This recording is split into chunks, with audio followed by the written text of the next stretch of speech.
नमस्कार मित्रों। तो आज का हमारा जो विषय है, टॉपिक है, वो है मोह से मुक्ति। पिछले टॉपिक में हमने देखा था, श्री कृष्ण ने जवाब दिए थे कि शरीर और शरीरी में अंतर जानने से ही कल्याण हो जाता है। ठीक है। और जो वस्तु अपनी ना हो उसको अपना मान लेना, उसी की वजह से हमारे से ये सबसे बड़ी भूल होती है।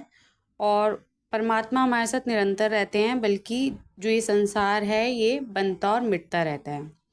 तो आज यहाँ पर बताया हुआ है, जो नया इसमें है श्लोक, कि किसी काल में मैं नहीं था, तू नहीं था, राजा लोग नहीं थे, ये बात नहीं है।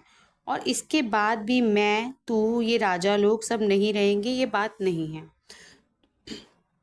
तो यहाँ पर जो बात की गई है, किसी इंडिविजुअल आत्मा के बारे में नहीं की गई है। जो यहाँ बात की गई है, शरीर और शरीरी दो ही बातें की गई हैं, है ना। तो यहाँ देखिए, आप देख सकते हैं। तो आप यहाँ चेक कर सकते हैं कि भविष्य में शरीर की अवस्थाएं नहीं रहेंगी। जो मतलब शरीर की विभिन्न विभिन्न अवस्थाएं होती हैं, जैसे बचपन, बुढ़ापा, जवानी, ये नहीं रहेंगी। एक दिन ये शरीर भी नहीं रहेंगे, परंतु ऐसी अवस्था में भी हम सब नहीं रहेंगे, यह बात नहीं है। मतलब कि हम रहेंगे तब भी, अर्थात हम सब जरूर रहेंगे। कारण ये जो नित्य तत्व है, नित्य तत्व क्या है? वो जो परमात्मा है, उसका कभी अभाव था ही नहीं और कभी होगा भी नहीं। तो यहाँ पर फिर बताया है कि अगर तात्विक दृष्टि से देखा जाए तो हम सभी वर्तमान में हैं, ये शरीर प्रतिक्षण बदल रहे हैं। मतलब हम तो हमेशा रहते हैं, और ये जो बदल रहा है वो क्या है? शरीर है। इस तरह शरीरों से अलगाव का अनुभव कर हमें वर्तमान में ही कर लेना चाहिए। इससे हमें पता चल जाता है कि हम अलग हैं और शरीर अलग है। अच्छा, इससे देखिए यहाँ पर, जैसे भूत और भविष्य में अपनी सत्ता का अभाव नहीं है। अभाव नहीं है का मतलब ये है कि पास्ट में भी हम थे, फ्यूचर में भी हम होंगे। ऐसे ही वर्तमान में भी अपनी सत्ता का अभाव नहीं है। इसका अनुभव कैसे करेंगे? तो यहाँ पर देखिए, एक और अच्छा एग्जाम्पल दिया हुआ है कि जैसे प्रत्येक प्राणी को नींद आने से पहले अनुभव रहता है कि अभी हम हैं, और नींद खुलने पर भी अनुभव रहता है कि अभी हम हैं। तो जब नींद हम सो रहे हैं, ठीक है, तभी भी हम होते हैं ना। भले हमें होने का अनुभव नहीं होता उस समय, लेकिन होते तो हैं हम। ठीक है। तो यहाँ पर ये बोला है कि हमारी सत्ता जो है कालातीत तत्व है। कालातीत का मतलब टाइम से बियॉन्ड है, टाइम से अलग है, टाइम का हम पर कोई इम्पैक्ट नहीं पड़ता। अब यहाँ टाइम से रिलेटेड मैं एक बात कहना चाहूंगी कि जो टाइम बना है वो हमारे जीवन को सुचारू रूप से चलाने के लिए बना है। ठीक है, कि भाई हम अपने काम जो है टाइम पर करें, क्योंकि सारी जो सृष्टि है वो एक दूसरे से जुड़ी हुई है, हर किसी का काम एक दूसरे से जुड़ा हुआ है। तो टाइम जो है हमारे लिए कामों को करने का एक जरिया है। अगर हमारे पास कुछ काम ना हो तो हमारे लिए टाइम की यूटिलिटी खत्म हो जाती है। तो यहाँ पर इसीलिए ये बोला गया है कि जो सत्ता है वो टाइम से परे है, उसके ऊपर भूत, भविष्य और वर्तमान काल का कोई असर नहीं होता है। तो यहाँ देखिए, फिर आप यहाँ पर देखिए क्या लिखा है कि जिस दृष्टि से, अर्थात जिस मन और बुद्धि और इंद्रियों से दृश्य का अनुभव हो रहा है, दृश्य का अनुभव हो रहा है, मतलब यहाँ पर अभी आगे बताया जाएगा कि जो शरीरी है, मतलब जो आत्मा है, वो क्या है? दृष्टा है। और जो शरीर है वो दृश्य है। तो जिस मन बुद्धि से, इंद्रियों से हमें दृश्य का अनुभव हो रहा है, मतलब हमें जो भी सीन दिखाई देते हैं वो किस वजह से दिखाई देते हैं? हमारे मन की वजह से, हमारी बुद्धि की वजह से दिखाई देते हैं, हमारी इंद्रियों मतलब हमारे सेंसेस की वजह से दिखाई देते हैं। उनसे उनका अनुभव हो रहा है। उस मन, बुद्धि, इंद्रियों सहित वह दृश्य प्रतिक्षण बदल रहा है।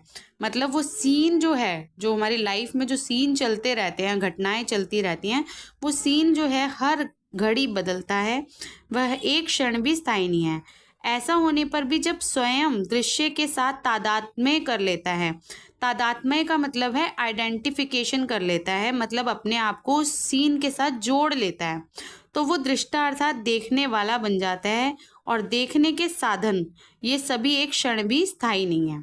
तो भाई जो देखने वाला है वो अगर देखने वाली चीज़ों के साथ जुड़ जाता है, मतलब जो दृष्टा है, जो देखने वाला है, वो सीन के साथ अगर जुड़ जाता है तो वो तो दुखी होगा ही ना।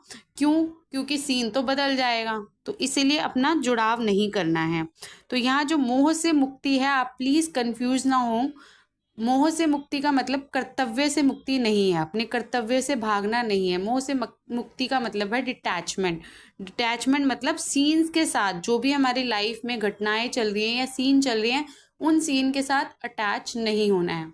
देखिए, मैं जानती हूँ कि ये बात बोलना बहुत आसान है, बट इनको अपने जीवन में अप्लाई करना बहुत मुश्किल है।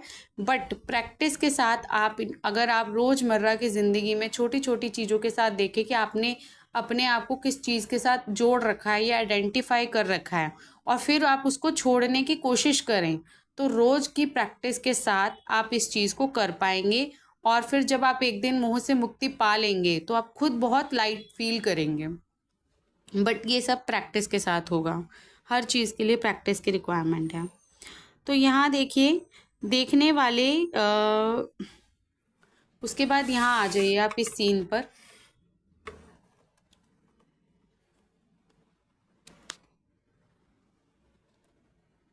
तो यहाँ देखिए, फिर से आपको यहाँ पर बताया जाएगा कि परमात्मा और जीव के साधर्म्य का वर्णन, मतलब यहाँ पर भगवान कहते हैं कि मैं कृष्ण रूप से, तू अर्जुन रूप से, और सब लोग राजा रूप से पहले नहीं थे, आगे भी नहीं रहेंगे। मतलब आगे भी नहीं रहेंगे, मतलब सेम जो रूप मतलब का है, जो करेक्टर अब हम प्ले कर रहे हैं, जैसे कि अभी हम माँ का करेक्टर प्ले कर रहे हैं, बाप का कर रहे हैं, या कोई भी हम रोल प्ले कर रहे हैं, डॉक्टर का, इंजीनियर का, कोई भी जो हम करेक्टर प्ले कर रहे हैं, वो करेक्टर हमारा पहले नहीं था और वो आगे भी नहीं होगा। पर सत्ता रूप से हम सब पहले भी थे और आगे भी रहेंगे। अब यहाँ देखिए, फिर से सत्ता रूप की बात की जा रही है। यहाँ पर कहीं पर भी ये नहीं बोला गया कि जो पहले था वो रहेगा। सत्ता, और सत्ता जो है वो परमात्मा की होती है। ठीक है, यहाँ पर लिखा भी हुआ है कि सत्ता के सिवाय कुछ नहीं है। सत्ता पहले भी थी, बाद में भी रहेगी, और वर्तमान में भी है। सत्ता मतलब, जो अभी हमने नींद का एग्जाम्पल लिया था कि जब हमें नींद आती है उससे पहले हम होते हैं, जब नींद से उठ जाते हैं तब हम होते हैं, और जब नींद का टाइम होता है तब भी हम होते हैं ना, बस हमारे बॉडी वर्किंग में नहीं होती है उस समय, बट वो प्रेजेंट होता है। ठीक है, तो सत्ता के सिवाय कुछ भी नहीं है, उसी को सत्ता कहा गया है। मैं, तू, ये राजा लोग, ऐसा कहने का तात्पर्य है कि परमात्मा की सत्ता और जीव की सत्ता एक ही है। यहाँ पर प्लीज इसको मेंशन कर रही हूँ मैं बार बार कि परमात्मा की सत्ता और जीव की सत्ता एक ही है। मतलब परमात्मा में और जीव में कोई भेद नहीं है। आप, मैं, हम सब परमात्मा का ही अंश है, या कह सकते हैं कि हम परमात्मा ही हैं। अब एक प्रश्न उठता है, फिर हम इतना तड़पते क्यों हैं हर चीज़ के लिए, कि भाई जब हम परमात्मा ही हैं तो हर चीज़ परमात्मा को तो हम बहुत पावरफुल मानते हैं, परमात्मा से हम सोचते हैं कि जो वो करेगा अच्छा ही करेगा, फिर हम जीवन में तड़पते क्यों हैं अपनी लाइफ में हर चीज़ के लिए, है ना? हमें क्यों नहीं मिल पाती हैं वो सब चीज़ें जो हमें चाहिए? हम परमात्मा हैं, फिर हम तड़पते क्यों हैं? तो इसका सिर्फ यही आंसर है, जहाँ अभी पहले 2 मिनट पहले मैंने आपको इसी में ही दिखाया था कि जो स्वयं है वो भूलवश, भ्रमवश, अपने आप को ना पहचानने के कारण, ना जानने के कारण, परिवर्तनशील जगत में जो ये सब कुछ बदल रहा है, इसमें अपने आप को अटैच कर लेता है चीज़ों के साथ। उस अटैचमेंट की वजह से क्या होता है कि सीन तो बदलेगा, ठीक है, और सीन बदलेगा तो आपकी अटैचमेंट के बाद आप चाहते नहीं है कि जिस चीज़ में आप कंफर्टेबल हैं उसको बदला जाए। अब वो चीज़ बदल जाती है तो आप दुखी हो जाते हैं। तो यहाँ पर दो चीज़ों का मेल है, एक तो सत और असत। एक चीज़ जो बदलेगी, एक चीज़ जो नहीं बदलेगी। और जो बदलने वाली चीज़ है, अगर आप कभी जाएं, कभी किसी मेट्रो ट्रेन में जाएं, वहाँ पे जो स्टेयर्स होती हैं, जो ऑटोमेटिक स्टेयर्स होती है जिन पे आप चढ़ते हैं और वो स्टेयर्स चलती रहती हैं, अगर उन स्टेयर्स के साथ आपने अपने आप को फ्लैक्सिबल नहीं रखा तो आप वहाँ पर बैलेंस नहीं कर पाएंगे और गिर जाएंगे, है ना? तो यहाँ पर भी ऐसा ही कुछ होता है कि जो ये स्थिर रहने वाली चीज़ है, परमानेंट चीज़ है, ये अपने आप को जो चेंज होने वाली है उस चीज़ के साथ अटैच कर लेता है, और चेंज होने वाली चीज़ आगे बढ़ जाती है, और जो परमानेंट है वो फिर उसके साथ बैलेंस नहीं हो पाता तो दुखी होता है। तो इसीलिए ये फ़र्क है और कुछ नहीं है। बाकी है परमात्मा की सत्ता और जीव की सत्ता एक ही है, दोनों में एक ही चिन्मय सत्ता है और हूँ एक ही बात है। जो हम कहते हैं ना कि वो परमात्मा है और मैं जीवात्मा हूँ, तो है और हूँ मतलब परमात्मा और मैं सेम ही है, ठीक है। और अर्थात चिन्मय सत्ता मात्र ही हमारा स्वरूप है, हमारा स्वरूप शरीर हमारा स्वरूप नहीं है। इसलिए शरीर को लेकर शोक नहीं करना चाहिए, इसलिए शरीर से रिलेटेड जो भी चीज़ है उसमें आपको दुखी नहीं होना है। जबकि हमारा स्वरूप काल से अतीत है, काल का तो खंड होता है पर सत्ता अखंड है। तो देखिए यहाँ पर फिर से एक बात वही है, जब हम कहते हैं कि महाकाल, काल से परे है ना, काल से भी ऊपर, तो जो हमारा स्वरूप है वो काल से अतीत है, मतलब जो सत्ता है हमारी उसका काल से कोई लेना देना नहीं, वो काल से परे है। काल का तो खंड होता है, मतलब काल तो बढ़ जाते हैं ना भूत भविष्य वर्तमान में, पर जो स्वरूप है वो अखंड है, उसको आप ब्रेक नहीं कर सकते किसी भी काल में, ठीक है, क्योंकि वो पास्ट में भी था, प्रेजेंट में भी है और फ्यूचर में भी रहेगा। तो यहाँ पर फिर आप देखेंगे कि देहधारी के इस मनुष्य शरीर में जैसे बालकपन, जवानी, वृद्धावस्था होती है, ऐसे ही दूसरे शरीर की प्राप्ति होती है, उस विषय में धीर मनुष्य मोहित नहीं होता। तो यहाँ पर ये कह रहे हैं कि देखो हमारा शरीर तो हर दिन चेंज हो रहा है, क्या किसी का भी शरीर वैसा है जैसा वो था, बचपन था उसका शरीर बदल गया, जवानी आ गई उसका शरीर फिर से बदल गया, बुढ़ापा आ गया। तो क्योंकि हम रेगुलर उसी शरीर के साथ रोज रोज रोज रोज उसको देख रहे हैं हम, तो हमें लगता है कि कुछ परिवर्तन नहीं आ रहा, पर देखा जाए तो परिवर्तन या चेंजेस जो हैं वो डेली बेसिस पे आ रहे हैं, ठीक है। डेली बेसिस पे भी मैं ज़्यादा बोल रही हूँ कि प्रति क्षण आ रहे हैं, जैसा कि इसमें लिखा हुआ है ना। तो जब जैसे ये बॉडी बदलती जा रही है, इसी जन्म में बार बार बदलती जा रही है, तो अगर जो देहधारी है, जो जिसने शरीर धारण किया हुआ है, जो परमात्मा है, जो नित्य तत्व है, नित्य तत्व का मतलब है वो तत्व जो सब में विद्यमान है, वो एलिमेंट कह सकते हो जिसकी वजह से दुनिया चल रही है, राइट। तो वो जो तत्व है, अगर वो शरीर चेंज करके दूसरा शरीर धारण कर लेता है, तो जो जो इसमें धीर मनुष्य होता है, जो बैलेंस होता है, जिसको समझ होती है, वो उन चीज़ों से ज़्यादा अट्रैक्ट नहीं होता, अटैच नहीं होता। उसको पता होता है कि देखिए एक चीज़ और समझ लीजिए कि आपको ये बातें पता हो या ना पता हो, ठीक है, तभी भी आपको लाइफ की हर सिचुएशन में हर सिचुएशन को एक्सेप्ट करना पड़ता है, चाहे वो आपको पसंद हो या ना हो। हाँ, बट ये सब चीज़ें जानने के बाद आपको थोड़ी और पावर मिल जाती है उन सब चीज़ों को ज़्यादा अच्छे से एक्सेप्ट करने के लिए। बस थोड़ा आपका दुख कम हो जाता है, थोड़ा आपको पता चल जाता है, आप थोड़ी अपने ऊपर काम कर सकते हैं, तो ये सब बेनिफिट होते हैं ये सब जानने के।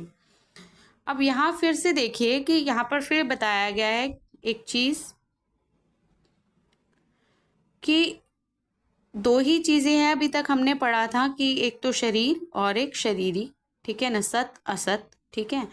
तो यहाँ पर एक बताया है शरीरी जो है वो दृष्टा है और शरीर जो है वो दृश्य है, जो मैंने आपको बोला था कि आगे बताएंगे।